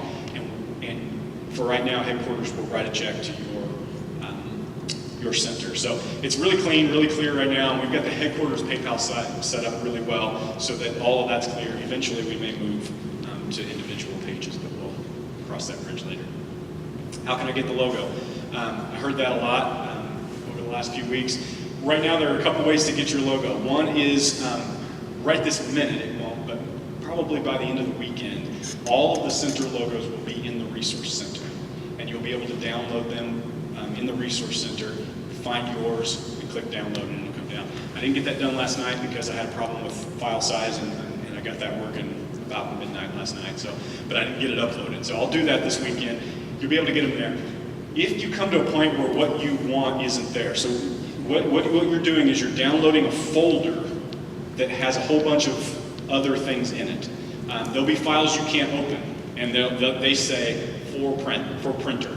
And if you see those and you can't open, it's because you don't have the software on your computer to open them. They're meant to go to the printer directly. And then there'll be files that you can open, files that you can put in a Word document if you want to, files that you can put on your Facebook page if you want to, and all those will be in that folder.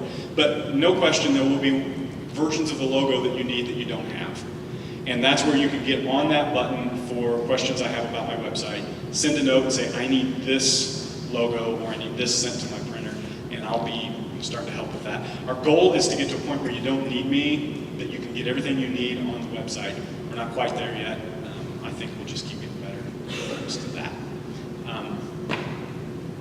So, that's my FAQs. I wanted to make sure and not short you guys. How much time did I give you? I gave you 10 minutes. It's not much time. To ask questions or comments. Yes, back row first.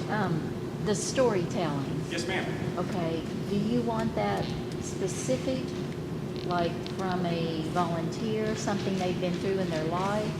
Yeah, so she said the storytelling. Do you want specifics from something the volunteer is going through? I would say... I mean, I've had some pretty unique...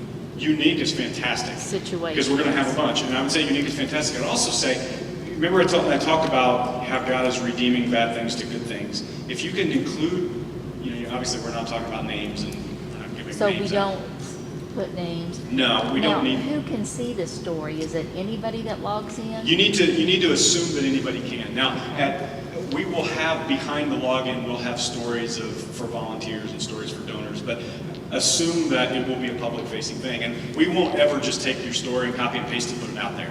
It'll go through the headquarters and we'll vet it. And we may contact you and say, hey, Carol, you told this great story. We'd like to shoot some video of that at some point. And that we need to have that contact. And so right now, if you can just organize those stories and think about the redemption involved. Think about, whether it's a client or whether it's a volunteer who just came and said, I found my tribe. I found my place in life. This is what God wants me to do. That's that sense of no direction to direction. And those kinds of stories are what we're looking for sure. Because Join. Just a clarifying statement on that. If you are sharing a client's story, we have to have their publicity release sign, and a copy of that needs to be sent to headquarters before we will post it. even if they don't list their name, it still Yes, has that's to fine. be. Okay, so, If they wanted to put their initials or well, she's saying, can you tell a story even if you don't list their name without their permission? no, Okay, you have to have their permission. okay. And even your own story. It has Yes. to have But we publicity. can't ensure, you tell the client that there will not be any identifying information. That will help. But yeah, that might help them to Yeah. sign. Could you say that, because they may not. Oh yeah, I'm sorry. Paula said we can make sure that when you ask the client if you can tell their story, to let them know we won't share names and we're not giving any details about their personal life, but that we just need their permission to do it. And that's something that we're going above and beyond on, because legally we can tell stories that don't involve names, but we just are trying to stay above.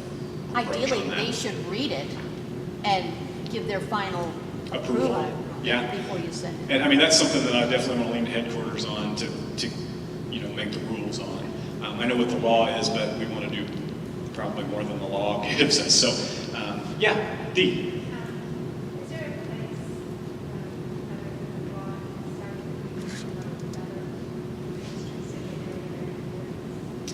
Is there a place other than the blog? So there is on the website, each center, I think I understand your question. You mean you've got, yeah.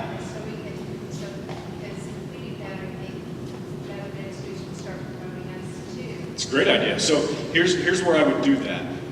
I would go to, this is Redeeming Love Center for Women's Ministry. I would do this right now under upcoming events. And that would be on your page in your town.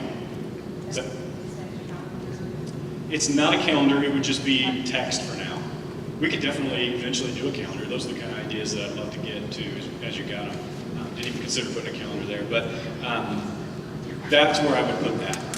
And again, each center director will have a login that will allow them to make those changes themselves. And I can help with that to get it started, but eventually the idea is to put that in your hands.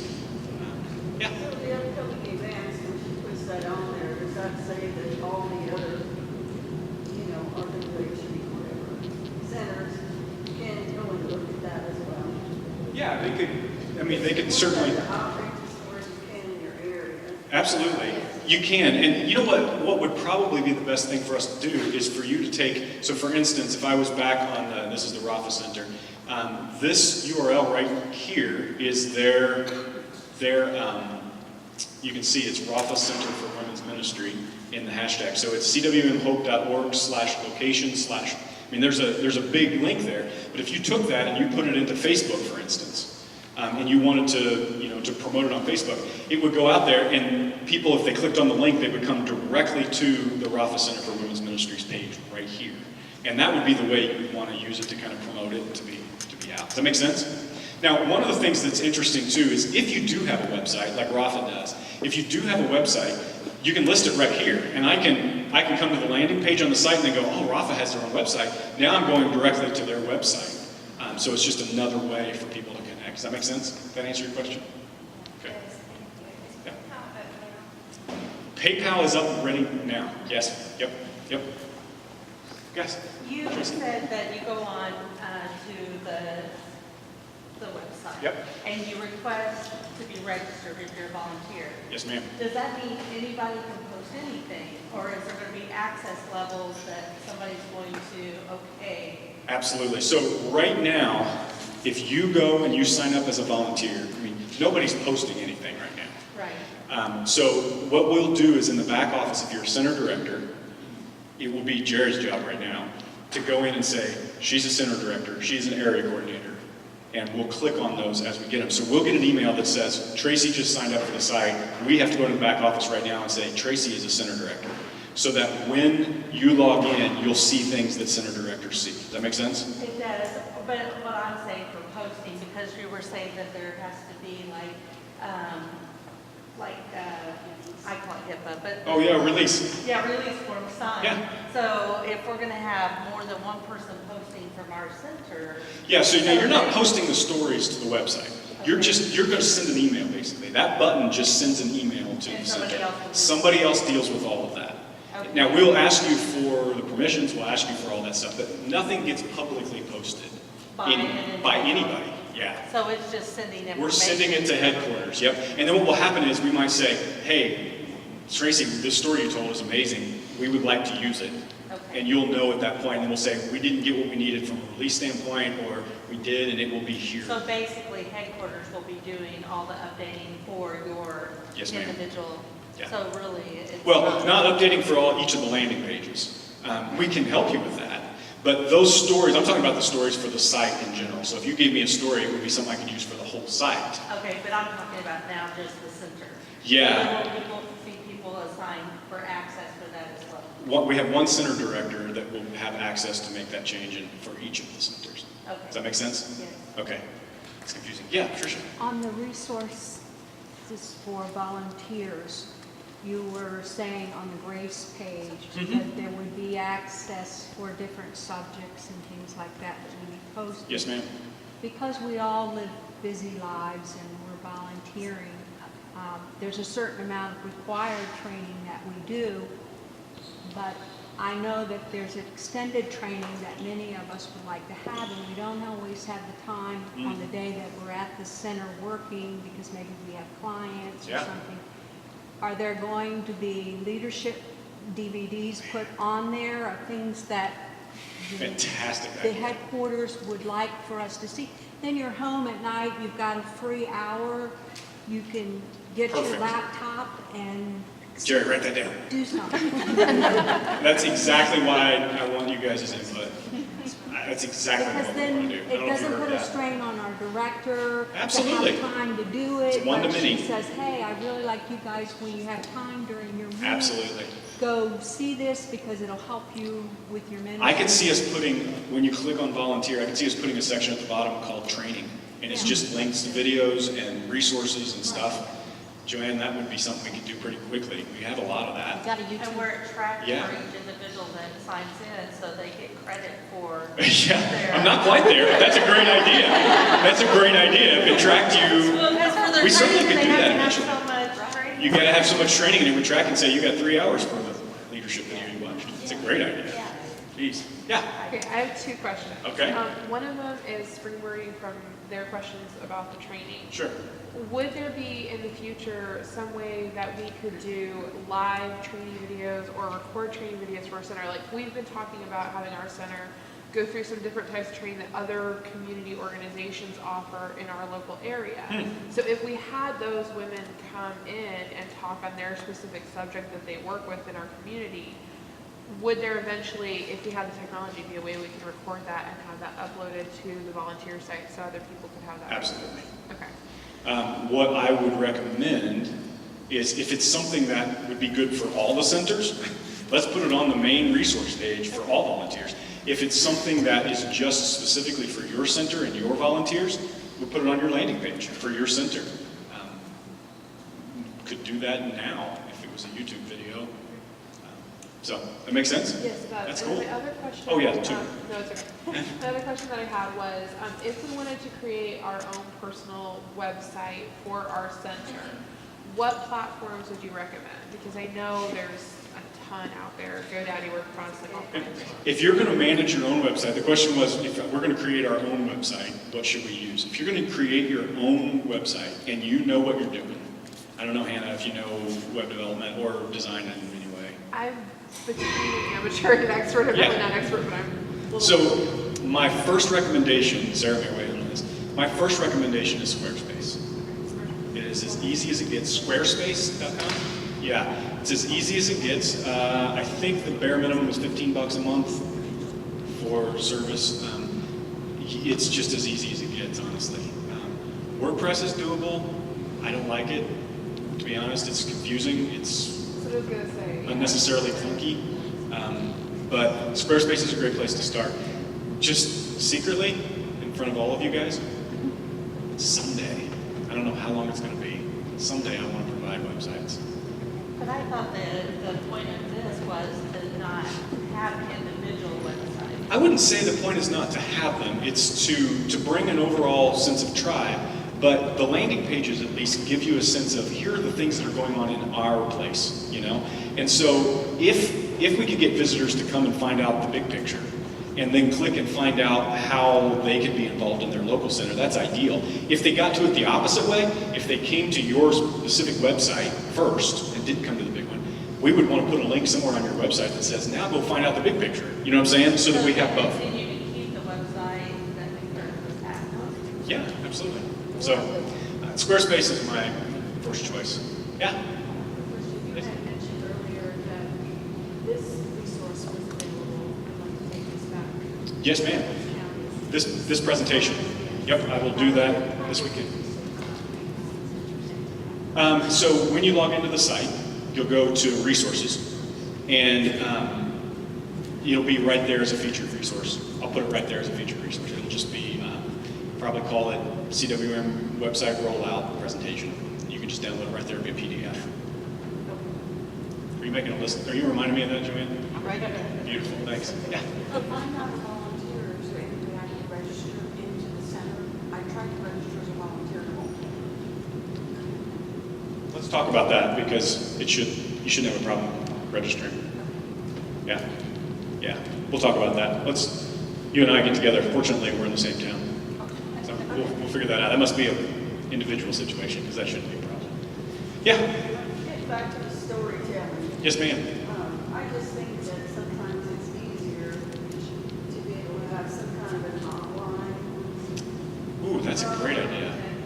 From, the corporate office. It's a great idea. Have an outline or a guide, or what do you want in this story? What kind of answers? That is perfect. So you know what I just saw? A client probably, my personal way is, well, what do you want me to write? How do you want me to start? That's perfect. So what I saw when you mentioned that, Martha, she said we'd love to have a guide for these storytelling so that I don't just have a blank sheet of paper. That makes a lot of sense. I see a form that pops up and just asks you questions. To look at it and change it. Yep. Beautiful. For now, this moment, it's just a blank sheet of paper. But we're going to work on that, Martha. That's not a hard thing to do. And that's an absolutely great way to stand on that. Yeah.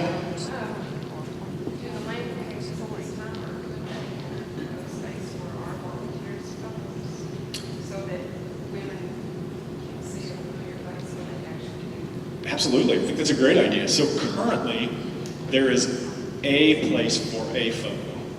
And what we had pictured is that it would be a shot of your office or something, or maybe your whole team together.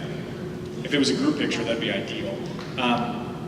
Right now, we're trying to kind of keep it simple, but eventually we intend to put what's called a rich text editor there so that you could add as many photos as you wanted. Currently, it's just one photo. And that would maybe be a team picture right now. But eventually, maybe headshots would be something we can do for sure. How close am I? What was her comment again? Oh, About her comment was, can I put pictures of my staff on the landing page, of the volunteers on the landing page, so that when people come, they see familiar faces? And my answer was, you can put one picture right now on your landing page the way we have it set up. So if you took a staff picture of everybody, that'd be the place for it. I think I'm 5 minutes over. yeah, Okay. We're we can okay? wrap it up. Okay. All right. So I'll close this way. Whatever you saw today, whatever you heard, whatever sticks out in your mind as you drive home and you think about the website and you think about the questions that were asked and answered and you think about the logo and you think about the personas, I just want one more time to remind you that the plan hasn't changed. You are still the plan. You always have been, and you always will be. God is always going to be using human life to do his stuff. The website is never going to get in the way. We do not want it to get in the way. It is only going to aid. It's you and your clients are why we built it.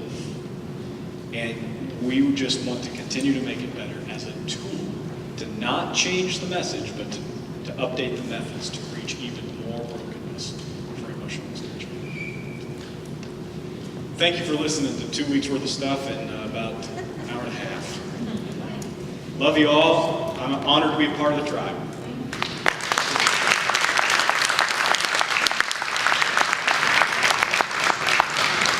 Sarah says go back to the slide because it's a black screen. Good call, Sarah. There you go.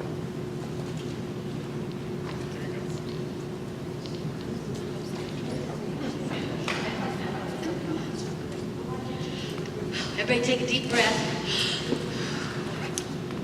and say, I can do this. Okay? You have to tell yourself it several times before it goes from here to here. Yes, let's add with God's help. Oh, good boy. Let's try that again. I can do this with God's help. You'll get it. We are passing out a decal for you, for everybody to put one on your car. Now these are the Klingon type. They're not self-adhesive, so you simply just peel off the back and put it on the inside of your car. Yeah. Oh, we've got a comment here. If you have tinted windows, it's not visible, so put it someplace where it will be visible. While they're passing that out, I just want to give a few little ending thoughts before we break for lunch. First of all, John, thank you. Can we give him a round of applause?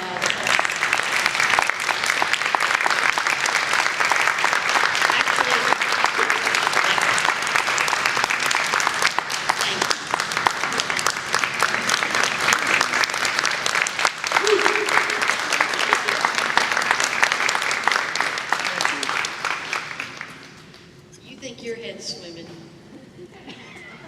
He has put in so much time with his team, sacrificed a lot with his family.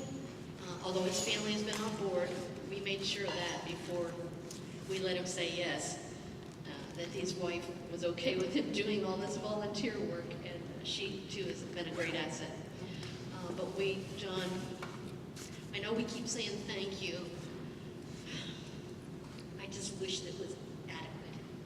But I know we serve a great God, and He is going to reward you above and beyond whatever, more than you could ever hope or imagine. So I ask that you, as you're praying for the centers, as you pray for the website, and how it will impact your center and the entire ministry, would you also pray for that man, that God will bless him? He brought him here for a reason, and just as He's brought each of you. And so we are grateful for all that He has done to bring us to this point, and the fact that He's not leaving us. We're really grateful that He is going to be there to continue to walk with us as we transition from the paper and computer image to reality. Because starting today, it's going to start being reality, and the impact that it's going to have on you and your centers and on the ministry as a whole. We need to be ready. That's why I felt that the scripture that God gave me for this time was actually the spring leadership retreat, but also it's kind of like for this whole process, is in Isaiah 43:19. Behold, I do a new thing. And He's about to do, and He is doing, and He's always doing a new thing. And so I don't know about you, but I don't want to miss out on the new thing. I want to be a part. And if it puts me on a learning curve that I'm not exactly comfortable with, well, so be it, because it'll be for my good and for the good of His kingdom, which is what it's all about. So what I would like for us to do right now is we're going to take a few minutes and we are going to pray over this website. And I want to invite you to join with us in prayer. I'd like to ask for headquarters staff to come up, and board, if you will also come up. We're going to pray over this website, and we're going to dedicate it to the Lord.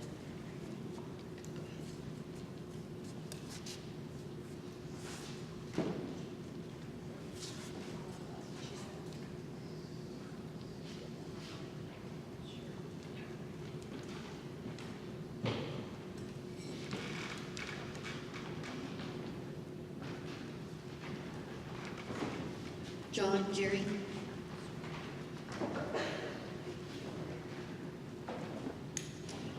For those of you that are new, I'd like to introduce to you the board members that represent you and stand in prayer and intercession and work behind the scenes to help keep this ministry moving in God's direction. So if we can have headquarters staff make a row here and the board right behind them. Okay. Headquarters, we'll just go.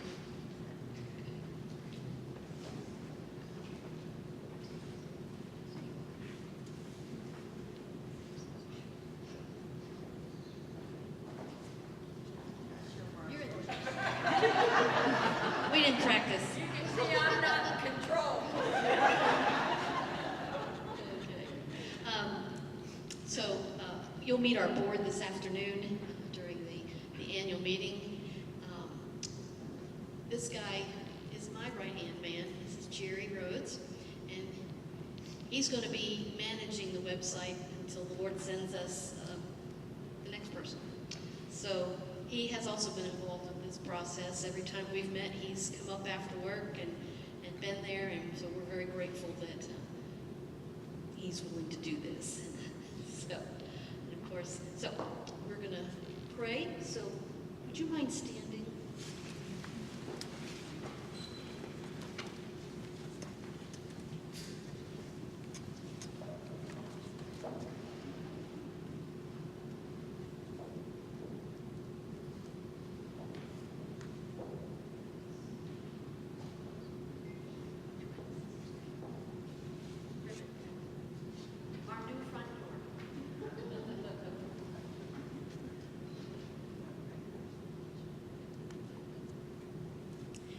Dear Heavenly Father, we bow our hearts and our heads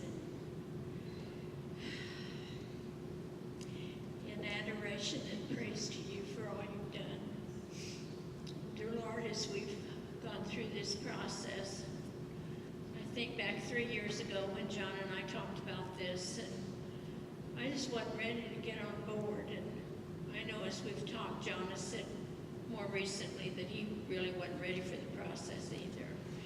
But thank you for bringing us to this place. And thank you, Lord, for the reception that all of those that will be using this. It seems like it's been so well accepted, and we just say thank you and praise you for what you're doing.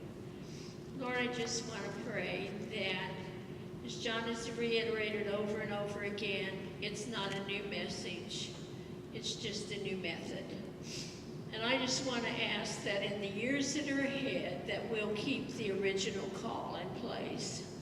That, Lord, what you said for us to do, that we're doing, that won't change. And I know in a lot of organizations, we've watered down what you asked us to do in the beginning, and I just pray that that will not happen. As we address that over and over, and as we talk about it again this afternoon, we're asking for your grace and for your blessings to rest upon this whole situation, and may we honor and praise you in everything. Lord, as I close this prayer, I just want to pray a special blessing on John. We thank you, Lord, that he came in with over $100,000 project, and he's been willing to do it for very little money. And I just ask for a special blessing upon every part of his life and his family's life. And the Lord, may the days ahead unveil so much of your glory and so much of your blessings that forever we will give you the praise. In Christ's name, amen. Heavenly Father, I just thank you so much for your plan of communicating with you. Thank you for the privilege of prayer. Thank you, Lord, that you want us to call out to you. You want us to present our needs. Your word says we have not because we ask not. Thank you, Heavenly Father, that you have stressed over and over again to us the importance of prayer. Lord, I pray that each of our centers, as new centers start up and as our centers are continuing, that we will keep our focus on you, our eyes on you, and continue to cry out to you, to ask you to just be in every part of our centers, to cover our center directors and volunteers and clients with prayer. And oh Lord, to just be in communication with you in everything that we do. I give you praise and I give you glory, and I thank you this day.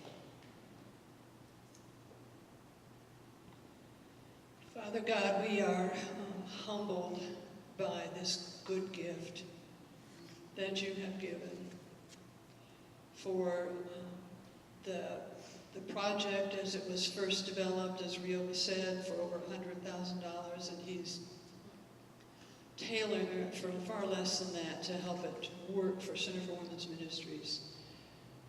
Lord, it's like the widow's little coins dropped in the thing, in the offering box, that what seems to be so little is actually so big. Lord, help us to be good stewards of all of your good gifts. And this isn't just about money. Lord, this is about every volunteer in this room, every volunteer who couldn't be here today, the ones that are going to volunteer, the donors.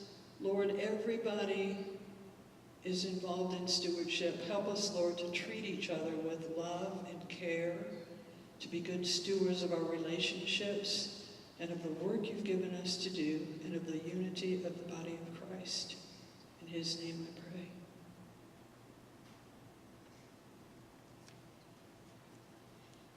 Father God, we just want to present ourselves. I want to pray especially, Lord, for those that are in a position of shepherding in this ministry, from headquarters, board, regional directors, area coordinators, coordinators, center directors, assistants, and all the various leadership positions within the centers. Father, I pray that you would anoint our ears to hear what the Spirit is saying and help us to communicate clearly that which you would have us say and do so that it would bring glory and honor to you. Father, I ask that you would anoint our hands, that what we do would be to glorify you and to edify one another and to build up the body of Christ as you've designed.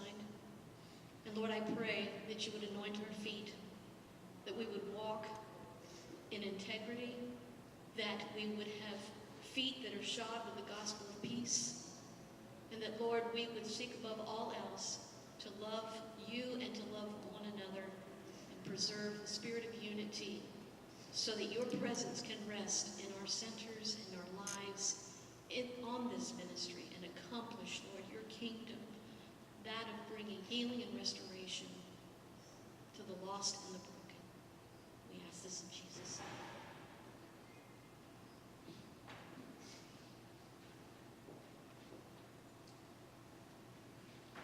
Lord, I'm reminded that we walk by faith and not by sight. And you preface the great hall of faith in Hebrews 11 with these words, that faith was the substance of things hoped for, the evidence of things unseen. And so, as we open this door, Lord, I pray for what we all hope for and yet don't see. And that's women coming to us in their brokenness and volunteers coming out of their freedom, and donors who want to align with this ministry to break chains and set people free. So I pray for those that are going to come. And I thank you that you're going to send them through this open door. And it's in your mighty name.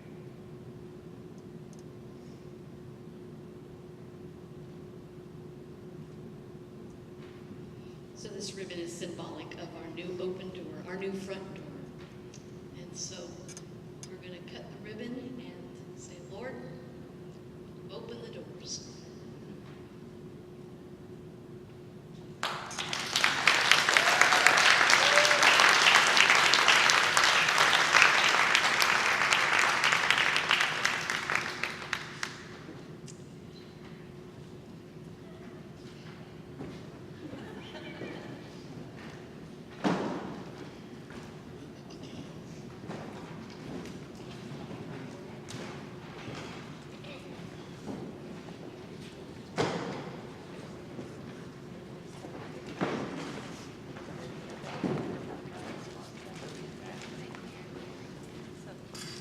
Thank you all for joining with us in prayer. And Wonderful. so be sure to add the website to your prayer agenda as you go back and pray. Now you know what it's about and the potential that lies within it. And so we'll just be looking for good things to come. We're going to break for lunch. We will come back together at 1:30 for the annual meeting, and it is more than any kind of, I don't know if you've ever been to a business meeting, but it is not anything like a business meeting. You'll want to come and hear the great things that God has been doing throughout this ministry in 2017. You'll have the opportunity to share what God's been doing in your particular center. We'll be honoring friends of the ministry and hearing some reports from headquarters. So, if you're not familiar with Bloomington, well, let me backtrack. If you are familiar with Bloomington, raise your hand. Okay, raise it up high. Those of you who are not familiar with Bloomington, you can go to one of those people and ask them where's the best place to have lunch. I will tell you, there's tons of eateries on 3rd Avenue. We're south of 3rd Avenue, so if you get on 37 and just go up another 2 exits, there's zillions of eateries. Joanne, Yes. if see, I'm not from Bloomington, so I didn't know that. So here you go, Sheriff. In connection